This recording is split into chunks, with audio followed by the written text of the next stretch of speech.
تو یہ آپ کے لیے یہ بھی ایک بڑا چیلنج ہوگا کہ آپ تیز جانا چاہ رہے ہوں گے لیکن جا نہیں پائیں گے اس کی محدود رفتار کی وجہ سے. اس کے اندر بھی کوئی موڈیفیکیشن کریں گے؟ اس میں ہم نے پوری ہم نے اس کی پوری پیسیج پلاننگ کی ہے اس کی. اوکے. اور اس پیسیج پلاننگ میں ہم نے اس کی جو سپیڈز جو ریسٹرکشنز ہیں, اور ویسے بھی اس کو ہائی سپیڈ کے اوپر جو ہے نا ہم نے نہیں چلانا اس کا, چونکہ اس جرنی از ویری لانگ, یہ کوئی 60 days کے اوپر ہے. تو اس میں ہم نے اس کو according to our passage planning ہم نے اس کو 50 اور 60 میکسیمم 60 کلومیٹر پر آور, اور otherwise it would be 50 kilometre around per hour. اچھا, یعنی 60 days لگیں گے, تو یہ مطلب اس سے زیادہ بھی ہو سکتے ہیں کیونکہ آپ کا پورا کئی ملکوں سے یہ سفر. ہمارا جو پورا جرنی ہے اٹس کیلکولیٹڈ. اوکے جی, اٹس کیلکولیٹڈ, اور اس کو 60 days میں لگیں گے اس کو وہاں تک پہنچنے میں. اچھا, وہ پوری پیسج پلاننگ ڈن ہے, وہ آپ کو ایکسپیڈیشن لیڈر آپ کو پورا. ایک اور چیز ناصر صاحب اس میں. جی جی جی جی اچھا جی پلیز کریں. میں سے یہ ایڈ آن کرتا ہوں کہ جو ہم نے جو پیسج بنایا نا, دیکھیں جب جرنی ہوتی ہے نا تو آپ نے جیسے ہم نے 50 یعنی اسپیڈ لمیٹیشن ہے, ٹھیک ہے, لیکن ہم نے بیسکلی ایران ہے, ٹرکی ہے, ٹھیک ہے, آگے گریس ہے, ٹھیک ہے, بیسکلی ایران اور ٹرکی یہ آپ کے لمبے روٹس ہیں, ٹھیک ہے. اس میں موٹر ویز ہمیں الاؤ نہیں ہوگا, تو ہم نے نیشنل ہائی ویز رکھا ہے, ٹھیک ہے. تو اس میں یہ جو ہے کہ 200 کلومیٹرز کے حساب سے ہم نے میکسیمم رکھا ہے in day. Early in the morning شروع کرنا ہے اور جو ہے نا اینڈ کرنا ہے. اچھا, اس میں امپورٹنٹ چیز یہ ہے کہ یہ ہم فارن آفس کے تھرو کر رہے ہیں, ٹھیک ہے. تو اس میں امبیسڈر سے ہماری کال آنز ہیں, میئر سے کال آن ہیں, یونیورسٹیز کالجز میں لیکچرز بھی ہیں, ٹھیک ہے. تو اس میں جہاں کیپٹلز ہیں نا, تو ہم نے 2-3 دن ایکسٹرا رکھے ہیں تاکہ انٹریکشن کرنا, اپنا کلچر دکھانا ان کو, یہ بڑا ضروری. ہم نے سیف ہینڈ رکھا ہے. اچھا, ایک اور چیز مجھے ٹوٹل جو بن رہا ہے 10,000 کلومیٹرز کا بن رہا ہے, جو کہ مینیجبل ہے, ہیومنلی پاسبل. اچھا, ایک چیز یہ ہے کہ صرف آپ 3 لوگ ہی اس پہ سفر کریں گے اس رکشے میں, یا ساتھ اور بھی کوئی گاڑی یا کوئی ایسے اور تینوں باری باری چلائیں گے؟ پھر دوسری چیز یہ ہے کہ موسم کی شدت کا سامنا, گاڑی بند ہوتی ہے, اس کے اندر ایک ڈفرینٹ انوائرمنٹ ہوتا ہے, آپ کلائمیٹ کو کنٹرول کر سکتے ہیں اندر کے. اس میں کیسے مینجمنٹ ہوگی اس کی؟ کہیں سردی ہوگی, کہیں گرمی ہوگی, how do you do that? جو ڈرائیونگ ہے وہ ہم دونوں کریں گے, okay, but we will make our third partner operational. وہ بھی ڈرائیونگ اگر ضرورت پڑی تو she will also do it, otherwise جو ہے ڈرائیونگ ہم دونوں نے کرنی ہے. اوکے, ایکچولی میں سے چیز یہ ایڈ کر رہا ہوں کہ از اے ٹیم ورک, ٹھیک ہے, ٹیم ورک امپورٹنٹ ہے. تو اسی لیے کہ تینوں کی فریکوینسی یعنی کوئی ایشو ہو جاتا ہے. اور بات یہ کہ ہمیشہ میں یہ کہتا ہوں کہ it's not a destination, is the journey. Journey important ہے, اور جرنی میں چیزیں آتی ہیں, جبھی جو ہے نا وہ چیز, اور پھر وہ آبسٹیکلس نا اس جرنی کو بیوٹیفل بناتے ہیں, خوبصورت بناتے ہیں, وہ یادگار بناتے ہیں.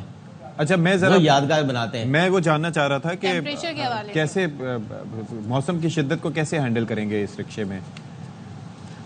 اچھا, اس میں یہ ہے کہ لیٹس سی جو بھی ہمارے ذہن میں کانسیپٹ ہوتا ہے کہ ہم جا رہے ہیں کسی, اس کو اوور لینڈنگ کہتے ہیں, دوسرے کنٹری میں جا رہے ہیں, تو پہلی بات ہے کہ ہم کوئی مون پہ نہیں جا رہے, ایک کمیونٹی اس میں جا رہے ہیں, ایک سوسائٹی میں جا رہے ہیں, ایک نیا کنٹری ہے, وہاں ہر چیز اویلیبل ہوتی ہے, ورک شاپس ہیں, میکینکس ہے. پھر خود بھی ہم نے نا او جی ٹی وغیرہ جو جس کو کہتے ہیں آن جاب ٹریننگ, وہ 2-3 دن کی ہے, تو we can easily manage spares لے کے جا رہے ہیں. انشاءاللہ اللہ بہتر کرے گا جب آپ لوگ کی دعاؤں کے ساتھ. Temperatures are not harsh. جو ہم نے اس کا جو ٹائم پیریڈ ہم نے جو سلیکٹ کیا ہے, اس میں ٹیمپریچرز ہارڈ نہیں ہے, ٹھیک ہے, تو اٹس اے کمفرٹیبل.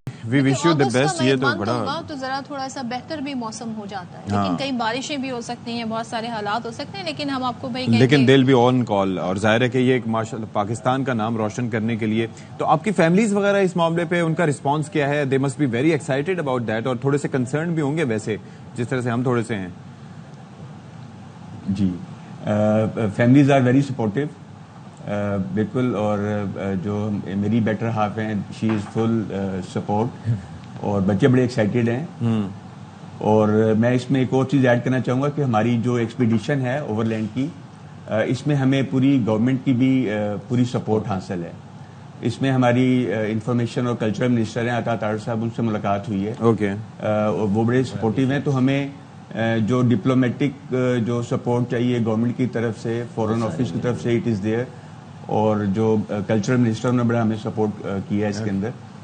اور ابھی تک میں ایک چیز ایڈ کروں گا کہ ابھی تک یہ جتنا بھی ہم نے کیا ہے سارا کام یہ ہم نے خود سیلف فائنینس بیسس پہ کیا اور ابھی ہم اس کو دیکھ رہے ہیں کہ اس میں جو ہے ہمیں کچھ سپورٹ بھی ملے لوکل برانڈز کی طرف سے، چونکہ اس پاکستان جو فلیگ کا جو ہے نا اس کی پروموشن ہے، بالکل ہماری جو پیس لونگ نیشن ہے، فرینڈلی ہے، تو اس میں ہم چاہیں گے کہ ہمیں جو ہے نا اس کی جو لوکل برانڈز ہیں، لوکل کمپنیز ہیں جو اپنا پروڈکٹ جو ایکسپورٹ کر رہی ہیں باہر، وہ بھی ہمیں سپورٹ کریں تاکہ ہم جو ہے نا ان کا جو لوگو ہے اس کو لے کے جائیں بالکل. اور اس طرح کی جو جرنی ہوتی ہے، ہاں جی کریں جی. میں ایک چیز بس سوری آپ کی بات انٹرپٹ کروں کہ یہ بیسکلی ایک لیگ نہیں ہے، یہ 3 لیگس میں ایکسپیڈیشن ہے. فرسٹ لیگ میں ہم نے لنڈن تک پلان کیا ہے، سیکنڈ لیگ میں نیکسٹ ایئر اگر ہمیں اچھا ہوتا ہے تو ہم لنڈن سے پھر افریقہ میں کیا جی، اور تھرڈ لیگ میں پھر اس کو وہاں سے ہم نے پین امریکن ہائی وے ٹل آرٹک پوڈے بے، پورا ڈیمسٹر ہائی وے پورا کراس یہ واقعی آپ ابن بطوطہ بنائیں گے اس رکشے کو، کیونکہ اور اس کی بھی ایک پرسنالٹی ہے، یہ آپ سب کا بطوطہ ہے اور اس کے لیے اس کی بھی پرسنالٹی ہے، کیونکہ آپ یہ دیکھیے کہ ابن بطوطہ کی جب ہم بات کرتے ہیں تو آپ یہ دیکھیے کہ انہوں نے 3 دہائیاں یعنی کہ 30 years ہی اسپینڈ ان ٹریولنگ. سو یہ مطلب اٹس کوائٹ ریلیٹیبل. تو آئی ایم شیور کہ آپ لوگ یہ سفر کامیابی سے کریں گے اور انشاءاللہ ایک لیگ کے بعد دوسری لیگ اور پھر تیسری بھی کریں گے. جی بیکاز آپ لوگ اتنی زبردست اور جرنی پر جا رہے ہیں، پاکستان کا فلیگ اور پاکستان کا کلچر پروموٹ ہوگا تو کیا بات ہے، زبردست. تھینک یو سو مچ ناصر صاحب، تھینک یو سو مچ قریشی صاحب. دیکھتے ہیں جی ہم بھی فالو کریں گے کہ کس طرح آپ اس جرنی کو لے کے آگے بڑھتے ہیں. تو اگست سے ان کا یہ ابن بطوطہ سفری مہم ان کی شروع ہونے جا رہی ہے، اور کتنے خوبصورت طریقے سے انہوں نے جو ہے نا. اچھا، اور آپ یہ دیکھیے کہ it's relatable in June, because 13 جون وہ ڈے تھا اور سن تھا 1325 جب ایک مراکشی نوجوان جن کا نام ابن بطوطہ تھا، ابو عبداللہ محمد ابن بطوطہ، انہوں نے ایک تاریخی اور غیر معمولی سفر طے کیا تھا، اور پھر 3 ڈیکیڈز کے دوران انہوں نے ساؤتھ افریقہ بلکہ نارتھ افریقہ سے لے کے چین تک کا دورہ کیا تھا. تو جسٹ امیجن کہ it was a very long journey, اور کہا جاتا ہے کہ 1,20,000 مربع کلومیٹر. اور یہ آج کل کے دور کی بات نہیں ہے کہ آپ نے جی فلائٹ لے لی اور سفر کر لیا. اس وقت بڑا مشکل سفر ہوا کرتا تھا، اور اس وقت یہ سفر انہوں نے کیا تھا، اور انہیں دنیا کا عظیم مسلم ایکسپلورر کہا جاتا ہے. چلیں جی اب ذرا بات کرتے ہیں. اور جب اشفاق بتا رہے تھے، جب ہم محترمہ کی آج بات کر رہے تھے کہ آج ان کی سالگرہ کا دن ہے، تو آپ کو یہ بھی بتا دیں کہ آج ایک اور اہم دن ہے. وہ کیا؟ وہ یہ ہے کہ T20 ورلڈ کپ پاکستان نے 2009 میں جیتا تھا 21 جون کو against Sri Lanka in England. اور پاکستان میں کہتے ہیں اس سے پہلے 2007 میں ہارا بھی تھا جی، اور اس وقت کامران اکمل ٹیم کا حصہ تھے. شاہد آفریدی نے جو کہتے ہیں 50 بنائے تھے، 54 عبدالرزاق، شعیب ملک، ان لوگوں نے بڑی زبردست جیت میں کردار ادا کیا تھا. لیکن ہے کیا کہ اس دفعہ جو ورلڈ کپ ہو رہا ہے T20 کا، اس میں ہم سپر 8 میں بھی نہیں پہنچ سکے. کبھی ہماری وہ گلوری ہوا کرتی تھی، اور آج یہ وقت. اچھا، ویسے مجھے ایک بات بتائیں، دیکھیں کتنی انٹرسٹنگ چیز ہے. اگر ہم یہ جیتتے رہتے تواتر سے تو ہم 1992 کیوں یاد کرتے اور ہم 2009 کیوں یاد کرتے؟ نہیں کرتے نا، کیونکہ اگر ہم تواتر سے جیت رہے ہوتے تو ہمارے لیے تو پھر یہ ہوتا نا کہ ارے ابھی تو ہم نے 2019 میں جیتا تھا. ہمیں تو بھائی جتنی آپ نے جو جیت جہاں پہ کی ہے اس کو آپ ضرور یاد رکھیں، لیکن یہ کہ اس سفر کو کنٹینیوٹی میں رکھیں. آپ دنیا کی بیسٹ ٹیموں میں شمار ہوتے ہیں، تو آپ نے اپنا امیج برقرار رکھنا چاہیے تھا. لیکن افسوس کیسا نہ. دیکھیں دنیا کی جو مضبوط ٹیمیں ہوتی ہیں ان کے اندر کچھ چیزیں ہوتی ہیں کہ ایک تو ڈسپلن، ورک ایتھکس، کنسسٹنسی اور ڈٹرمنیشن، یہ فیکٹرز ہوتے ہیں. ابھی جو یہ چیزیں سامنے آئی ہیں، آپ سوچیں کہ انہوں نے ان ٹیموں کو اتنا ہلکا لیا تھا کہ 28 ان کے فیملی ممبرز ساتھ تھے.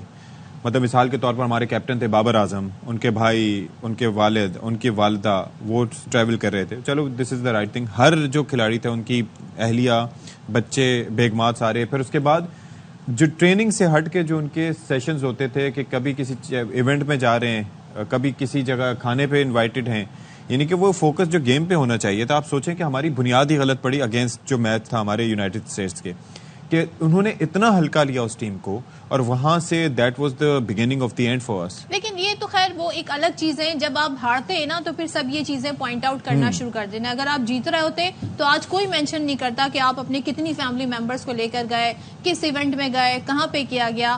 تو ظاہر ہے یہ باتیں پھر لوگ نظر انداز کر دیتے ہیں، لیکن آپ کی جو یہ پرفارمنس ہے یہ ہمیں پچھلے 2-3 سیریز سے بلکہ اس سے پہلے سے بھی دکھ رہی تھی. آپ کو یاد ہوگا جو ایشین ٹرافی ہوئی تھی اس میں بھی پاکستان کی کوئی اچھی پرفارمنس نہیں تھی، تو یہ ریڈ فلیگز ہمیں دکھ رہے تھے مگر ہم نے اس پر کام. چلیں جی اب آ جاتے ہیں سپر 8 مرحلے کی بات کرتے ہیں. اپنا ہم نے بہت ٹیم کا رونا رو لیا.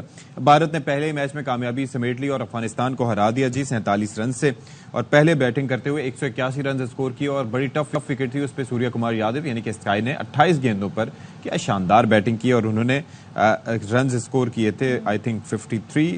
اور اس کے بعد آپ یہ دیکھیے کہ اس میچ میں 32 رنز بنائے جی ہاردک پانڈیا نے بھی اچھا کوٹا اور انہوں نے بھی اچھا دھویا. اور اس کے علاوہ آپ یہ دیکھیں کہ اس میں ان کے اوپنرز ناکام رہے تھے.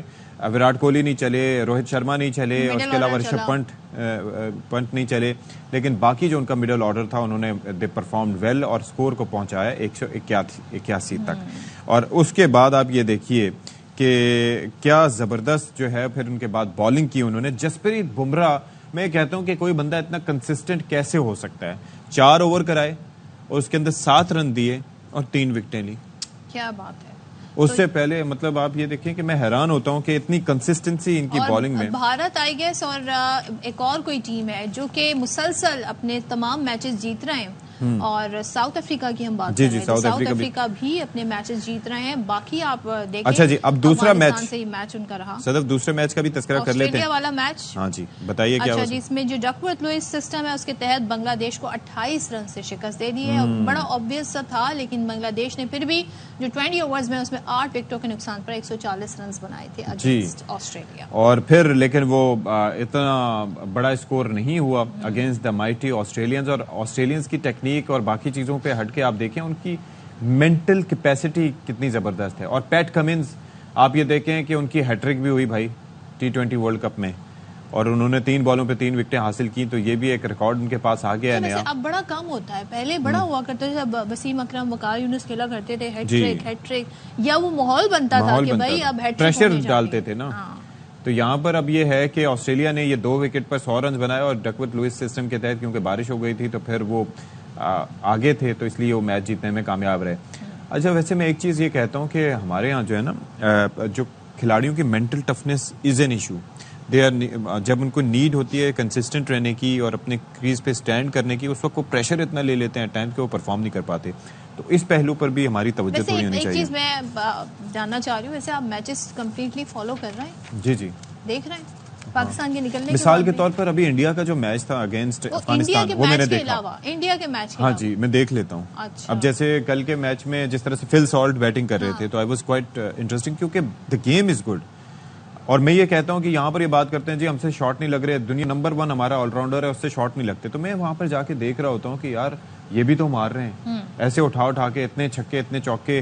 وہ Surya Kumar Yadav was playing yesterday اور 170 کے اسٹرائک ریٹ سے، اور شروع میں تو 200 کے اسٹرائک ریٹ سے وہ بندہ کھیل رہا تھا. تو آپ اندازہ کریں، اور ہمارے نمبر 1 آل راؤنڈر اور ہمارے نمبر 1 بیٹسمین اور ہمارے نمبر 1 اوپنرز جو ہیں ان سے 120 کے اسٹرائک ریٹ سے شاٹ نہیں لگتے. جب آپ اپنی ٹیم لے کے گئے تو آپ کا مڈل آرڈر کہاں تھا؟ یہ سوال سب پوچھ رہے ہیں کہ مڈل آرڈر نام کی کوئی ہمیں وہاں پر ایسی نہیں پلیئرز نظر آئے کہ بھائی یہ مڈل آرڈر میں کھیلیں گے. اوپنرز آپ لے کے گئے، ٹیم سلیکشن پہ بہت سارے سوال ہیں، لیکن ابھی جو سب سے بڑا سوال یہ ہے کہ اس ٹورنامنٹ سے اس بری طرح سے نکلنے کے بعد اب ہوگا کیا؟ اکاؤنٹیبلٹی ہوگی کہ نہیں ہوگی؟ کون اب سی ٹیم بنے گی؟ کون نکلے گا؟ کون ان ہوگا؟ اس پر کوئی سب نے چپ سا دی ہوئی ہے، کوئی اس پر بولنے کو تیار نہیں ہے، سب اپنے اپنے گیس کر رہے ہیں. اس وقت جو ہے وہ جو سوال سوشل میڈیا پہ جو ڈسکس ہو رہا ہے وہ ہے کہ کیا ثانیہ مرزا اور محمد شامی کی شادی ہو رہی ہے؟ Excuse me, didn't it start as a rumour? جی یہ رومر ہی تھی نا. اسٹارٹڈ وہ شعیب ملک کی ان سے علیحدگی کے بعد پھر یہ ہوا تھا کہ پہلے یہ رومر آیا تھا، پھر اس کے بعد اس معاملے میں خاموشی اختیار کر لی گئی. اور اب یہ ہے کہ یہ افواہیں میڈیا کی زینت کچھ زیادہ اس حوالے سے گردش میں ہیں، کچھ زیادہ ڈیبیٹ ہو رہی ہیں. اور بھارتی میڈیا کا تو یہ دعویٰ ہے کہ دونوں اسٹار کھلاڑی 20 اگست کو شادی کر لیں گے. اچھا اب یہ بتایا جاتا ہے کہ محمد شامی اور ان کی اہلیہ حسین جہاں کے تعلقات بھی کشیدہ ہیں. آپ کو صحیح نام پتا ہوگا، حسین جہاں یہ نام ہے؟ یہی ہو سکتا ہے. ٹھیک ہے، تو پھر یہ ہے کہ ابھی تک ان خبروں کی تصدیق یا پھر تردید آئی تھنک یہ ابھی رومرز ہی ہیں، تو انہیں رومرز ہی کی طرح ہمیں ٹریٹ کرنا چاہیے جب تک کہ بھائی دونوں جانب سے اس پر کوئی بات سامنے نہیں آ جاتی ہے. چلے جی، ویسے اصولاً تو ان کی اپنی لائف ہے، جو بھی ڈیسیجن لیں سو ہم ان کو کہیں گے جی زبردست. اور باقی ہے کہ بریک لیتے ہیں، بریک کے بعد واپس آتے ہیں.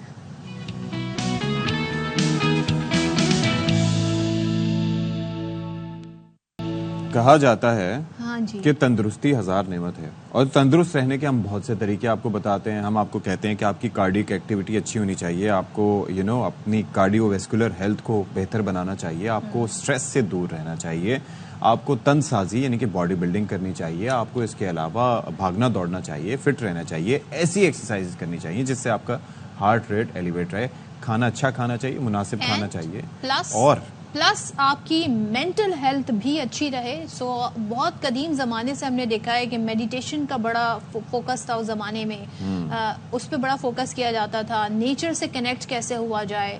اور ضروری نہیں ہے کہ ایکسرسائز کا مطلب بھاگ دوڑ ہی ہو، وہ بھی آپ کی زندگی کا حصہ لازمی ہونا چاہیے بیکاز آپ کا بلڈ سرکولیشن اچھا رہتا ہے. لیکن یوگا بھی ایک ایسی ٹیکنیک ہے جس کے ذریعے بہت سارے لوگ ہم نے دیکھا ہے کہ ایک تو وہ طویل زندگی بھی جیتے ہیں، دوسرے ان کا جو کہتے ہیں نا پیس آف مائنڈ وہ بھی بڑا زبردست ہوتا ہے، اور خاص طور پہ ہم نے دیکھا ہے کہ ان کی باڈی بھی بڑی فٹ ہوتی ہے. تو آج یوگا کا عالمی دن منایا جا رہا ہے، اور اس دن کے ظاہر ہے کسی بھی دن کو منانے کا مقصد یہ ہوتا ہے کہ اس کے بارے میں اہمیت اجاگر کی جائے. تو یوگا کے بہت سارے فائدے ہیں، اتنے فائدے ہیں کہ شاید کہ جو آج ہم سیگمنٹ کرنے جا رہے ہیں اگر ہم اس میں تمام تر چیزیں ڈسکس بھی کر لیں تب بھی وہ کمپلیٹ نہیں ہوگا. بالکل جی. تو اسی لیے ہم اسٹوڈیوز میں دعوت دے رہے ہیں. ہمارے ساتھ موجود ہیں ایکسپرٹ ہیں Ayesha Khan Sahiba. Thank you so much for joining us Ayesha. اور ہم آپ سے بڑے مفید مشورے یہاں سے لے کے پھر آپ کو بھیجیں گے. سب سے پہلے یہ تھراپیوٹک یوگا اور یوگا میں فرق کیا ہے؟ دیکھیں بیسکلی یوگا جو ہوتا ہے وہ ہر پرسن کر سکتا ہے، نارمل روٹین میں بھی ہم کر سکتے ہیں، بٹ یوگا تھراپی جو ہے وہ ہم پیشنٹس کو کرواتے ہیں زیادہ تر. بیسکلی اگر کسی کا کوئی بھی ہیلتھ ایشو ہے، انزائٹی ہے، ڈپریشن ہے، پی سی اوز کا ہے، انفرٹیلیٹی ہے، جوائنٹس پین ہے، ایستھما ہے، تو ان پیشنٹس کو پھر ہم تھراپی کی طرف لے کر آتے ہیں.